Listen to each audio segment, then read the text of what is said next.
నమస్కారం అండి అందరికీ. Welcome to my YouTube channel Vicky's mini world. So friends, ఈరోజు మనం మన ఛానల్లో మామిడికాయ పచ్చిరొయ్యల కూరను ఎలా తయారు చేసుకోవాలి అనేది చూసేద్దాం. సో ఫ్రెండ్స్, మామిడికాయ పచ్చిరొయ్యల కూరకు కావాల్సిన పదార్థాలు ముందుగానే చూసారు కదా. సో నెక్స్ట్ స్టవ్ ఆన్ చేసుకొని ఇలా బాండీ పెట్టుకుని బాండీలో తగినంత నూనె వేసుకుని చిన్నగా కట్ చేసుకున్న ఆనియన్ ముక్కలను వేసి బాగా వేయించుకోవాలి. సో అలా కొంచెం సేపు వేయించుకున్న తర్వాత మళ్ళీ కొంతసేపటి వరకు ఇలా మూత పెట్టి ఆనియన్స్ని కూడా బాగా మగ్గనివ్వాలి ఫ్రెండ్స్. సో ఇలా ఈ ఉల్లిపాయ ముక్కలు నూనెలో కొంచెం వేగిన తర్వాత మనం ముందుగా కట్ చేసి పెట్టుకున్న 2 పచ్చిమిరపకాయ ముక్కలను కూడా వేసుకుని బాగా వేయించుకోవాలి. తర్వాత వీటన్నిటిని కూడా ఇలా గరిటెతోటి ఒకసారి అంతటిని కూడా బాగా కలిపేసుకుని మళ్ళీ వీటిని మూత పెట్టి కాసేపు మగ్గనివ్వాలి ఫ్రెండ్స్. ఇలా ఈ ఉల్లిపాయలు 10 నిమిషాల పాటు బాగా ఫ్రై అయిన తర్వాత మనం ముందుగా రెడీ చేసి పెట్టుకున్న పచ్చిరొయ్యలను ఈ ఉల్లిపాయల్లో వేసుకుని పచ్చిరొయ్యలను కూడా ఉల్లిపాయలతో పాటు కలుపుకొని బాగా ఫ్రై చేసుకోవాలి ఫ్రెండ్స్. సో ఇలా పచ్చిరొయ్యలను ఉల్లిపాయలతో పాటు కాసేపు ఫ్రై చేసుకోవడం వలనే పచ్చిరొయ్యలు అనేవి బాగా ఫ్రై అవి టేస్ట్ బాగుంటుంది ఫ్రెండ్స్. నెక్స్ట్ వీటన్నిటిని కూడా ఒకసారి బాగా కలిపేసుకుని మళ్ళీ కాసేపటి వరకు మూత పెట్టుకొని మగ్గించుకోవాలి. సో అడుగు పట్టకుండా మధ్య మధ్యలో ఇలా కలుపుతూ మనం వీటిని బాగా ఫ్రై చేసుకోవాలి.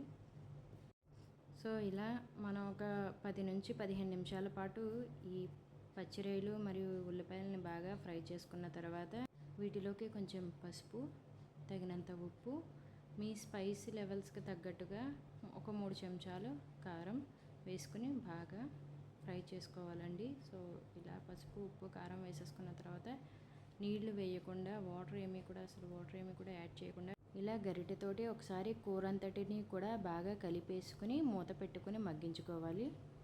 సో ఇలా కూరని 5 నుంచి 10 నిమిషాల పాటు ఇలా ఆయిల్లో మగ్గించడం వలన కూర అనేది టేస్ట్ బాగుంటుందండి. సో ఒక 5 నిమిషాల తర్వాత మళ్ళీ ఒకసారి మనం ఈ కూరనంతటిని కూడా అడుగు పట్టకుండా బాగా కలిపేసుకుని మూత పెట్టుకుని మగ్గించుకున్న తర్వాత ఇంకొక 5 నిమిషాల పాటు మూత పెట్టేసుకుని బాగా మగ్గించుకుని ఆ తర్వాత వీటిలోకి ఒక అర గ్లాసు వాటర్ యాడ్ చేసుకోవాలండి. సో ఇక్కడ వాటర్ అనేది తక్కువగా యాడ్ చేసుకోవాలండి. సో ఇలా కొంచెం వాటర్ యాడ్ చేసుకుని కూర అంతటిని కూడా బాగా కలిపేసుకుని ఒక 5 నుంచి 10 నిమిషాల పాటు మూత పెట్టుకుని ఉడికించుకోవాలండి.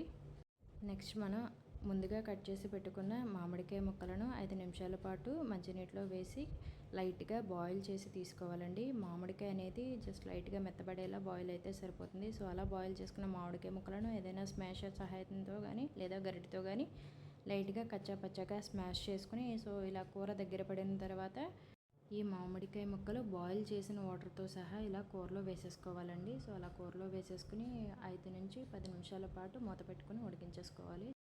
సో ఇలా కూర ఉడుకుతూ ఉన్నప్పుడు అడుగు పట్టకుండా మధ్య మధ్యలో ఇలా కలుపుకుంటూ కూరను బాగా ఉడికించుకోవాలండి. సో ఇలా 5 నిమిషాలకు ఒకసారి కలుపుతూ కూర దగ్గర పడేంత వరకు మూత పెట్టుకుని ఉడికించుకుంటూ ఉండాలి.